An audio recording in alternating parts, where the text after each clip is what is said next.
Now, people complain that trailers give too many spoilers, but if you're going to look at them at that level of detail, of course you're going to figure stuff out. But I mean, it's fair to say neither of us do look at it in that level of detail, but there are certain trailers that you just show you too much and you disengage, because, Death Race was a perfect example. I mean, I enjoyed that movie, it's a bit of trashy fun, but when I saw the trailer in the theatre, I just thought, no need to spend £7 on a ticket to see this. I'll wait for the film to come out on home video and rent it or something. Well, even independent films, that can happen. I mean, an example will be Time Crimes. A Spanish movie, which apparently is very good, but a film which I will not see, because I've seen the trailer. I've got it and I've figured it out. I've seen the trailer and figured it out. Right, don't tell me. I still haven't seen that movie. Don't. You'll probably have the trailer on the DVD. Don't watch the trailer before you watch the movie, because you'll figure it out.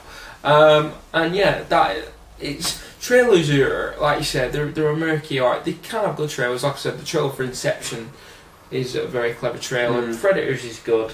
I also think trailers come out too soon.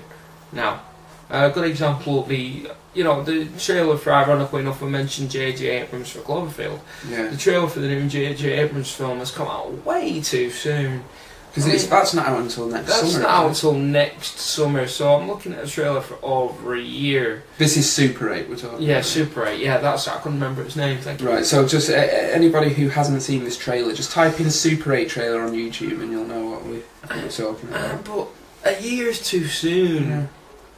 Yeah. The thing is as well with Super 8, I had the complete opposite reaction that I had to the Cloverfield trailer. When I saw the Cloverfield trailer, I thought, I need to see that movie.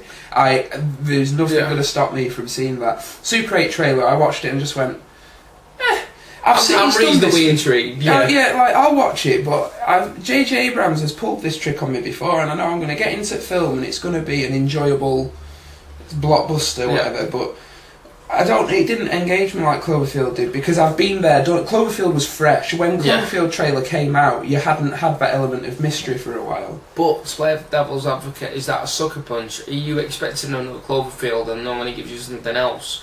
Double-edged sword. You might go, awesome, it's something different, or it wasn't what I expected, and Well, the thing is, it's just, I don't know, because Cloverfield I enjoyed and thought, it wasn't out special.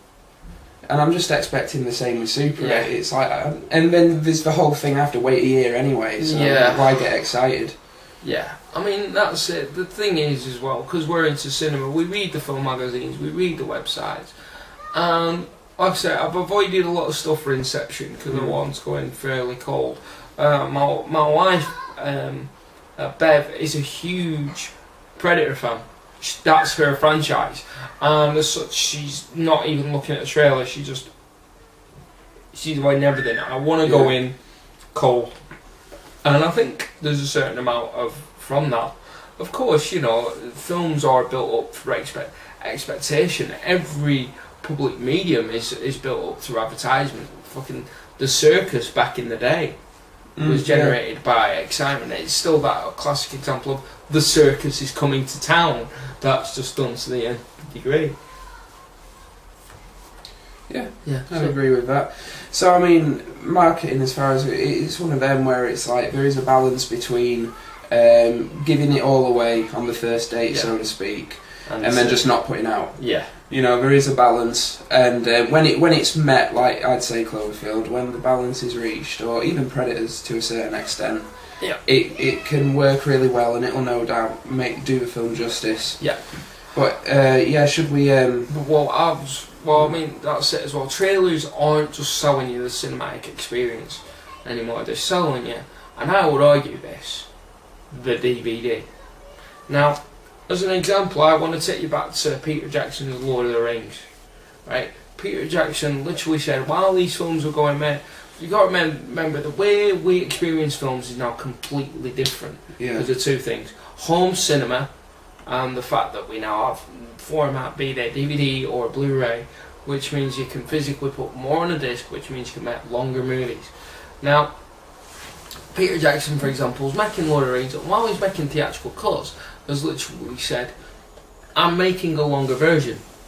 There's another version coming out. I mean, that for me was a classic example of the Return of the King.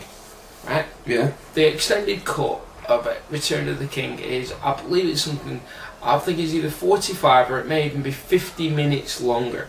That's almost another hour. So when I watched the theatrical trailer of the theatrical cut of Lord of the Rings, did I just watch the longest trailer ever made? You could argue it, yeah. Because it's a different film, isn't it? The extended cut, and it's a much better film. Yeah, the extended cut's a much better film. It's the format, the way films are marketed. I think it's a tricky thing for us because we're junkies, aren't we? That's the one thing. Let's say, me and you spend too much on movies. Oh yeah, definitely. Yeah, it's an addiction. Yeah, it really is, and one that the studios are happy enough to feed. To go back again to the touchstone, Avatar. Avatar has come out on Blu-ray. My wife bought the steelbook with the book. James Cameron has literally said that there's a Christmas release which will be the extended version with all the making of materials. Now I can understand it, literally think of, if you want the vanilla version, it's there if you want it. But they literally do that now. They know that people will buy both versions. I mean, for example, if I upgrade something to Blu-ray, to be honest, I normally get rid of the DVD unless the DVD's got some special features that the Blu-ray edition doesn't have. Yeah.